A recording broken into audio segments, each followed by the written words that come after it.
প্রিয় দর্শক, আসসালামু আলাইকুম। এখন চারিদিকে বিভিন্ন দাবি দাওয়া নিয়ে যেসব আন্দোলন সংগ্রাম হচ্ছে, আমি ব্যক্তিগতভাবে মনে করি না যে এটা সত্যিকার অর্থে তাদের কোনো দাবি দেওয়া। কারণ একটা অন্তর্বর্তীকালীন সরকার যার কোনো ভিত্তি নেই এবং যারা অনেক পলিসি মেকিং করতে পারে না, তাদের কাছে দাবি জানানো মানে হচ্ছে অহেতুক সময় নষ্ট করা। আমি মনে করি এর পিছনে একটা বিশাল ষড়যন্ত্র আছে, যেটার সঙ্গে দেশি বিদেশি ষড়যন্ত্রকারীরা জড়িত। বিশেষ করে ভারত তো আছে, এবং ভারতে যেহেতু শেখ হাসিনা আছে, স্বাভাবিকভাবেই তারা চাইবে না বাংলাদেশে কখনো একটা সুষ্ঠু অবাধ নিরপেক্ষ নির্বাচন হোক, যে নির্বাচনের মাধ্যমে জনগণের সরকার প্রতিষ্ঠিত হবে। আপনারা জানেন যে 15.5 বছর বাংলাদেশে কোনো নির্বাচন হয়নি, কিন্তু ভারত ওই সরকারকে সমর্থন দিয়ে আসছে। তার মধ্যে তারা চায় যে বাংলাদেশে একটা লেজুর ভিত্তিক রাজনীতিবিদ থাকুক, একটা দল থাকুক এবং একটা শাসন ব্যবস্থা থাকুক, যারা জনগণের কথা না ভেবে তাদের সুবিধাদি চিন্তা করবে। আমরা শেখ হাসিনাকে অনেকবার বলতে শুনেছি, তারা ভারতকে যা দিয়েছে ভারত কখনো ভুলতে পারবে না, কখনো তাদের এরা শোধ করতে পারবে না তাদের যে অবদান। সুতরাং এটা আমরা বিশ্বাস করতে পারি যে কোনো জনগণের সরকার প্রতিষ্ঠিত হোক, গণতান্ত্রিক সরকার প্রতিষ্ঠিত হোক, সেটা ভারত কখনো চাইবে না। কিন্তু আমরা যারা বাংলাদেশের থেকে এখন এইসব আন্দোলন সংগ্রাম করতেছি, তাদেরকে বোঝা উচিত যে সব আন্দোলন সংগ্রামের পিছনে কারা জড়িত। আমরা দেখেছি 5ই আগস্টের পরে যখন একটা অন্তর্বর্তীকালীন সরকার, বিশেষ করে যখন একটা গণঅভ্যুত্থানের পরে সরকার প্রতিষ্ঠিত হয়, তখন খুবই দুর্বল একটা সরকার প্রতিষ্ঠিত হয়, কারণ তখন প্রশাসন এবং সবকিছু একটা ভঙ্গুর অবস্থা থাকে। শেষে আমরা দেখেছি যে ঢাকার রাজপথ উত্তাল, বিশেষ করে প্রেস ক্লাবে গেলে দেখা যেত একসঙ্গে 7-8টি গ্রুপ তাদের দাবি দাওয়া নিয়ে, কারো বেতন বৃদ্ধি করতে হবে, তাদেরকে কাউকে পার্মানেন্ট করতে হবে, কারোরা মাস্টার তাদেরকে সরকারি চাকরি দিতে হবে, এভাবে করে তাদের দাবি দেওয়া নিয়ে আসলো। ন্যাশনাল ডেমোক্রেটিক পার্টির পক্ষ থেকে আমরা সরকারকে আবেদন করেছিলাম যে একটা এই দাবি দেওয়া জন্য একটা কমিশন করার জন্য, যে কমিশন সবার দাবিগুলি লিখিতভাবে নিবে এবং তারা বিচার বিশ্লেষণ করে সরকারের নিকট একটা সুপারিশ পাঠাবে, সরকার প্রয়োজনীয় ব্যবস্থা নেবে, এবং অন্তর্বর্তীকালীন যে সরকার যদি সেটা না নিতে পারে, তাহলে পরবর্তী যে সরকার আছে সেই সরকারের কাছে তারা ফরওয়ার্ড করবে, এবং ওই সরকার প্রয়োজনে সংসদে আলাপ আলোচনা করে যে ন্যায়সঙ্গত দাবিগুলি সেগুলি প্রয়োজনীয় ব্যবস্থা নেবে।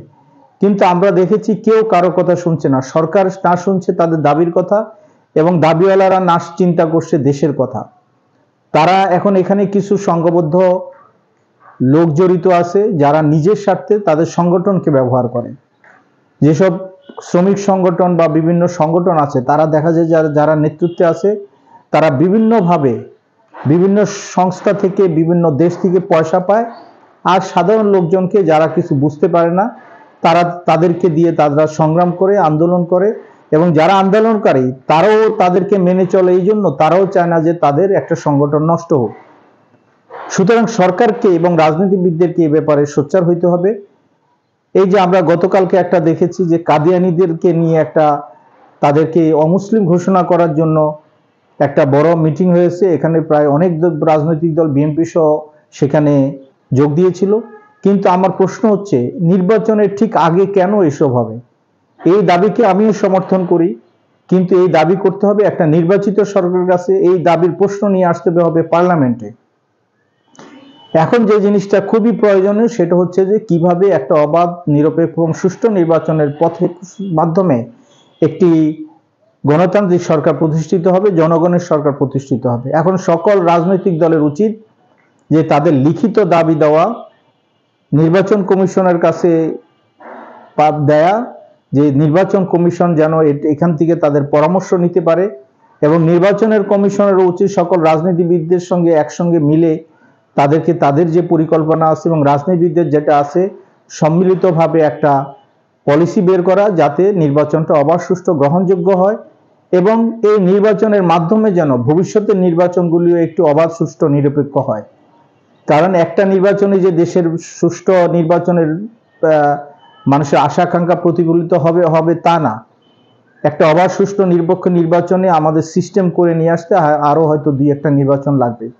তা আমি ব্যক্তিগতভাবে এবং ন্যাশনাল ডেমোক্রেটিক পার্টির পক্ষ থেকে সকল মানুষ, রাজনীতিবিদকে আমি এবং সকল সংগঠনকে বলবো যেহেতু আমাদের এখন নির্বাচন আসন্ন, নির্বাচন ব্যতীত অন্য কোনো কর্মকাণ্ডে আমাদেরকে জড়িত হওয়া উচিত না। এবং জনগণ যদি কেউ জড়িত হয়, বুঝতে হবে তারা কোনো সুনির্দিষ্ট পরিকল্পনা নিয়ে এবং নির্বাচনকে ভেস্তে নেওয়ার জন্য, নির্বাচনকে পেছানোর জন্য বা নির্বাচনকে ভণ্ডুল করার পরিকল্পনা নিয়ে তারা মাঠে নেমেছে।